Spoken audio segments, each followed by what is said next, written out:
मेरे ख्याल में तो पाकिस्तान को इंडिया के साथ मिल जाना चाहिए, जैसे पहले थे, एक पार्ट बन जाएं तो शायद हम आगे जा सकें इंडिया। लेकिन सर अगर आपको ऑप्शन दिया जाए कि आप यहाँ पाकिस्तान से अपनी जॉब स्विच करके किसी यूरोपियन कंट्री में किसी वेल डेवलप्ड कंट्री के अंदर आप शिफ्ट होने का आपके पास ऑप्शन हो, तो क्या उस ऑप्शन को चूज करेंगे? जी बिल्कुल करेंगे। वो स्टेबिलिटी की जो एक होती है, होप ही नहीं है। लोग होपलेस हो गए हैं इस वक्त। उनको लग रहा है कि शायद पाकिस्तान डूब रहा है। अच्छा, इंडिया ने बेसिकली बहुत ज़्यादा वेंचर आउट किया बहुत सारी चीज़ों के अंदर, यानी ख़ास तौर पे जो आईटी सबसे एक बूमिंग इंडस्ट्री थी उसके अंदर सबसे ज़्यादा टैप इन हुआ है। इन्वेस्टर स्टेबिलिटी देखता है कि उसका पैसा जहाँ वो लगा रहा है उसको उसका रिटर्न मिलेगा, वो उसको एक स्टेबल सिक्योर एनवायरनमेंट चाहिए। सो पाकिस्तान का मेन मसला ही यही है कि यहाँ पे स्टेबिलिटी नहीं है। पिछले दिनों में आपने देखा है लोग कैसे 20-20, 25-25, 30-30 लाख अपनी प्रॉपर्टीज बेच के, अपना सब कुछ बेच के, कर्ज लेके जाके मतलब कश्तियों में डूब के मर रहे हैं। सारे लोग कहेंगे कि बीइंग अ पाकिस्तानी मुझे ये चीज़ नहीं कहनी चाहिए, मगर ऑब्वियसली जो बात सच है वो सच है कि India will be world leader at some point. Countries हैं जो उन्होंने ट्रेड करी है इंडियन करेंसी के अंदर, तो यानी ये कितना बड़ा स्टेप है। यानी अगर आप यूएस डॉलर को पीछे करके आपको न्यूज़ मिलती है आए दिन के फलानी कंपनी ने शट डाउन कर दिया, फलानी कंपनी ने इतने लोग फायर कर दिए। इवन सुजुकी और होंडा जैसी कंपनीज शटडाउन का सोचती हैं। देखें, आपके पास आपकी कॉस्ट इतनी ज़्यादा बढ़ गई है, इन्फ्लेशन इतनी ज़्यादा हो गई है और उसकी वजह से डिमांड गिर गई हर चीज़। इंडियन पॉपुलेशन को देखें तो उनकी लिटरेसी रेट देख लें, इवन तमिलनाडु वाले एरिया में या इवन जो साउथ इंडिया वाली साइड है, अगर आप उनका लिटरेसी रेट देखें तो 98% तक वो हिट करता है। तो अभी हम पाकिस्तानियों को वीज़ा लेने के लिए, बाहर का वीज़ा लेने के लिए भी इंडियंस की अप्रूवल चाहिए। अलावा इंडियन लोग जो हैं वो आप देखें अदर कंट्रीज़ में आप देख लें छाए हुए हैं। हेलो व्यूअर्स, अस्सलाम वालेकुम पाकिस्तान, नमस्ते India. This is your host Shamnad रन, you watching my YouTube channel. आज हम लोग बात करने वाले हैं कुछ बहुत ही इंपॉर्टेंट फैक्टर्स के बारे में, कुछ बहुत इंपॉर्टेंट फैक्ट्स एंड फिगर्स के बारे में। तो जी, अमेरिका की एक बैंक कंपनी ने एक बहुत बड़ी प्रेडिक्शन की है। इस बैंक कंपनी का नाम है गोल्डमैन सैक्स और इनकी तरफ से ये प्रेडिक्शन की गई है कि 2075 तक इंडिया यूएस इकोनॉमी को भी बीट कर देगा। ये एक बहुत बड़ी प्रेडिक्शन है और ये भी कहा गया है कि India will be the second largest economy bye 2075। तो इसके अंदर कितना सच है, लोग इसके बारे में क्या सोचते हैं, लोगों को इसके बारे में लगता क्या है, चलते हैं लोगों से ही जानते हैं वो क्या सोचते हैं, उनका क्या ख्याल है हमारे साथ में। अस्सलाम वालेकुम। वालेकुम सलाम। So good name? शेरोज़ Tariq. Ali Sarmad. असल में आज का हमारा सवाल आपसे ये है कि एक यूएस बैंक की तरफ से एक प्रेडिक्शन सामने आई है कि इंडियन इकोनॉमी जो है वो यूएस इकोनॉमी को आफ्टर 52 इयर्स 2075 में बीट कर देगी। बहुत बड़ी बात है। अगर हम लोग देखें, यूएस इकोनॉमी हमेशा से एक फैंटेसी रही है। आप इस चीज़ को, इस पर्टिकुलर स्टेटमेंट को कैसे देखते हैं? जी बिल्कुल, इंडिया दुनिया में एक बहुत बड़ी मार्केट है। उनकी पॉपुलेशन आप देख लें, वो दुनिया की सबसे बड़ी पॉपुलेटेड कंट्री है। उसके अलावा इंडिया अपनी प्रोडक्शन कर रही हैं, चीज़ें खुद की बना रही हैं, जिसकी वजह से उनकी इकॉनमी भी ऊपर जा रही है। और उसके अलावा इंडियन लोग जो हैं वो आप देखें अदर कंट्रीज़ में आप देख लें छाए हुए हैं। यूके में देख लें, कनाडा में देख लें, हर बाहर के जितने भी कंट्रीज़ हैं। इवन तो अभी हम पाकिस्तानियों को वीज़ा लेने के लिए, बाहर का वीज़ा लेने के लिए भी इंडियंस की अप्रूवल चाहिए। मीन्स टू से कि यूके में, कनाडा में, अदर कंट्री यूएई में वो बहुत ज़्यादा इन्फ्लेशन, उनका मतलब वो इन्फ्लेट करते हैं, ठीक है। और मतलब वो छाए हुए हैं। हम अहम ही बस पड़े हुए हैं इन बातों में कि हम ऊपर जाएंगे, पाकिस्तान जिंदाबाद। मेरे ख्याल में इधर कुछ नहीं होने वाला।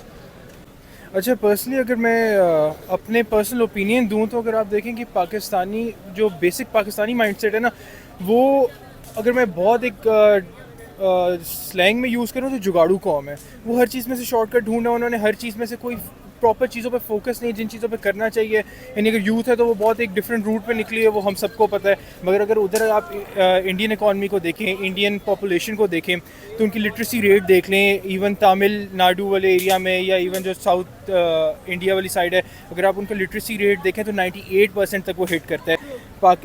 ओवरऑल जितनी भी ओवरऑल वर्ल्ड की जितनी भी आपकी आईटी की फील्ड्स हैं, उनके बहुत सारी जगहों पे सीईओज़ इंडियन हैं।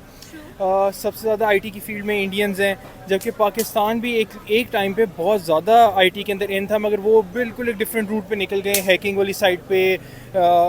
ब्लैक उसके अंदर बहुत डिफरेंट साइड पे निकल गए हम लोग आईटी की तरफ गए हैं लेकिन गलत रास्ते में। गलत रास्ते पे चले गए हैं। मगर वही इंडिया को देख लें आप, उनकी जीडीपी ग्रोथ देख लें आप, इवन देखें कि कितना बड़ा स्टेप है कि बहुत सारी इस तरह की कंपनीज हैं या इवन कंट्रीज़ हैं जो उन्होंने ट्रेड करी है इंडियन करेंसी के अंदर। तो यानी ये कितना बड़ा स्टेप है। यानी अगर आप यूएस डॉलर को पीछे करके अगर इंडियन करेंसी में अगर आप परचेज़ कर रहे हो चीज़ें, तो ये कितनी बड़ी एक मुल्क की पावर है। तो ऑब्वियसली कहना नहीं चाहिए, बहुत सारे लोग कहेंगे कि बीइंग अ पाकिस्तानी मुझे ये चीज़ नहीं कहनी चाहिए, मगर ऑब्वियसली जो बात सच है वो सच है कि India will be world leader at some point. देखिए ये इट इज़ वेरी ट्रू कि Indian economy is growing exponentially. उसकी मेन रीज़न ये है कि इंडिया में there is economic and political stability, whereas in Pakistan from the last 75 years हमारे पास कोई भी ऐसा पीरियड नहीं आया जिसमें हमारे पास consistent stability रही हो। So ये वो रीज़न है जिसकी वजह से हम अपने मुल्क में इन्वेस्टमेंट नहीं ला सके। बिकॉज इन्वेस्टर क्या देखता है, इन्वेस्टर स्टेबिलिटी देखता है कि उसका पैसा जहाँ वो लगा रहा है उसको उसका रिटर्न मिलेगा, वो उसको एक स्टेबल सिक्योर एनवायरनमेंट चाहिए। सो पाकिस्तान का मेन मसला ही यही है कि यहाँ पे स्टेबिलिटी नहीं है, जिसकी वजह से कोई भी इन्वेस्टर यहाँ नहीं आएगा और जो आ रहा है वो भी छोड़ के चला जाएगा। तो आपको क्या लगता है सर, अगर यहाँ पर कुछ नहीं होने वाला तो आखिर क्यों नहीं होने वाला?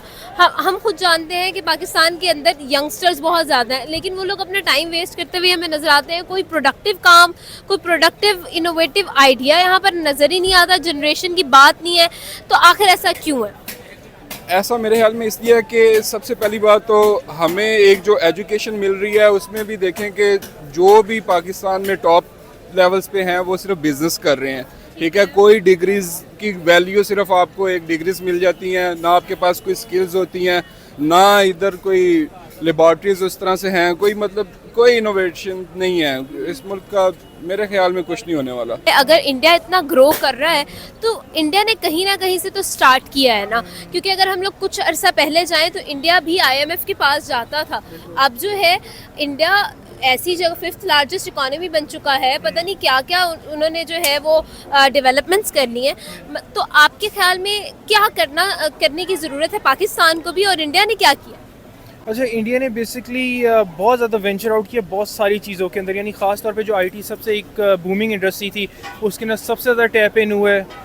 वर्ल्ड ओवर टेक ओवर उसने बहुत ज़्यादा की है। जो मेन चीज़ों पे पढ़ाई पे फोकस करना था उन्होंने बहुत ज़्यादा उसके ऊपर फोकस किया है। लिटरेसी उनके ऊपर जो रेट है वो ऑब्वियसली किसी वजह से, तो पाकिस्तान को भी इन चीज़ों पे बहुत ज़्यादा फोकस करना चाहिए, पढ़ाई के ऊपर और इस तरह की चीज़ों के ऊपर, जो मेरे हिसाब से मुझे लगता है कि उससे कर सकते हैं। अली से क्या करते हैं आप? मैं जॉब करता हूँ। जॉब करते हैं। सर, अगर हम लोग इस सिचुएशन की बात कर रहे हैं, आपके ख्याल में आप भी लाइक एक प्रैक्टिकल लाइफ जो है वो उसमें है, तो आपने क्या ऑब्जर्व किया है पाकिस्तान के अंदर कि आखिर ऐसे कौन से फ्लॉज हैं जिसकी वजह से तमाम तर चीज़ें होने के बावजूद, तमाम तर रिसोर्सेज होने के बावजूद 64% of the Pakistani population is young, लेकिन हम लोग उनको यूटिलाइज़ क्यों नहीं कर पा रहे हैं?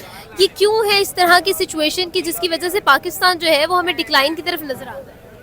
देखिए, मैंने जैसे पहले कहा कि आपको सिर्फ स्टेबिलिटी चाहिए। आपके पास एक huge pool of young generation है which is ready to work and which is ready to produce great results for you, लेकिन आप उसको टैप इन नहीं कर पा रहे बिकॉज आप इन्वेस्टमेंट नहीं ला रहे, आप उसमें इन्वेस्ट नहीं कर रहे। उसकी मेन रीज़न ये है कि आप स्टेबिलिटी लाएं अपने मुल्क में, पॉलिटिकल और इकोनॉमिक। एक प्लान दें अगले 15 से 20 साल का, जिससे इन्वेस्टर को भी यकीन हो, आपके यंग पॉपुलेशन को भी यकीन हो कि यार Pakistan is going to grow. यहाँ पे किसी के पास वो स्टेबिलिटी की जो एक होती है, होप ही नहीं है। लोग होपलेस हो गए इस वक्त, उनको लग रहा है कि शायद पाकिस्तान डूब रहा है। तो बिल्कुल ठीक है, आपकी बात मैं बिल्कुल समझ रही हूँ। वाकई ही में लोगों को ये लग रहा है कि इस वक्त पाकिस्तान जो है वो बहुत वर्स्ट कंडीशन से गुजर रहा है। आप भी जॉब कर रहे हैं, अल्लाह आपको बहुत कामयाबियाँ दे, लेकिन सर अगर आपको ऑप्शन दिया जाए कि आप यहाँ पाकिस्तान से अपनी जॉब स्विच करके किसी यूरोपियन कंट्री में, किसी वेल डेवलप्ड कंट्री के अंदर आप शिफ्ट होने का आपके पास ऑप्शन हो, तो क्या आप उस ऑप्शन को चूज़ करेंगे? जी बिल्कुल करेंगे। जो है वो तो गिरने वाला है।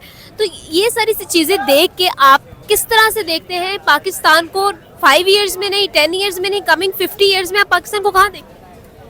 देखिए, पाकिस्तान के पास पोटेंशियल तो है ग्रो करने का, ठीक है। अब आपने उस पोटेंशियल को चैनलाइज करना है सही तरीके से, उसको आप किसी एक सही सिमत में लेके जाइए, बजाय कि आप आपस में लड़ते रहें, मुल्क में इंस्टेबिलिटी हो। आपने देखा है पिछले 2-3 साल में जितने स्टार्टअप्स थे, जितनी फॉरेन कंपनीज थी जिन्होंने पाकिस्तान में इन्वेस्ट किया, उन्होंने अपनी सारी इन्वेस्टमेंट खींच ली।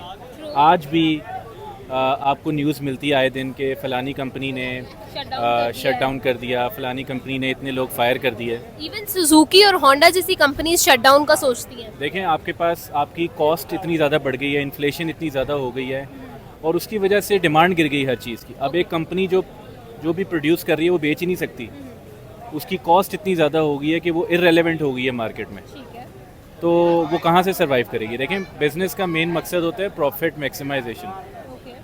तो अगर एक कंपनी यहाँ प्रॉफिट नहीं बनाएगी, पैसे नहीं बनाएगी, तो ना वो अपने लोगों को पे कर सकती है, ना वो सस्टेनेबली जो है ना काम कर सकती है। अगर हम लोग 50 इयर्स में मतलब लाइक ये जो prediction I, India is already the 5th largest economy, ठीक है, और ये कहा गया कि मतलब वो यूएस इकोनॉमी को बीट करेगी।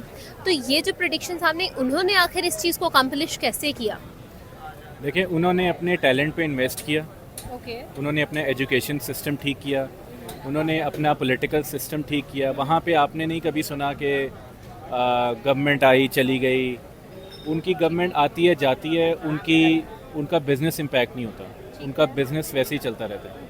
जब तक आप अपना लोगों को कारोबार करने देंगे, उनको पैसे बनाने देंगे, कोई भी यहाँ से नहीं जाएगा। इतनी बड़ी पॉपुलेशन है आपके पास, 250 मिलियन की हमारी पॉपुलेशन है, ये कोई छोटी पॉपुलेशन नहीं है। I think we are the 5th most populous country in the world. So potential is huge. बस आपको you need to fix your house, और आपने अपनी टैलेंट को सही से चैनलाइज करना है। दैट्स दी ओनली थिंग, और कोई इसमें रॉकेट साइंस नहीं है। आपको क्या लगता है सर, अगर हम लोग इस चीज़ के बारे में बात कर लेते हैं, 50 साल बाद एक यूएस बैंक कहता है कि इंडिया इतना यहाँ तक पहुँच जाएगा, आपको पाकिस्तान 50 साल बाद कहाँ नजर आता है?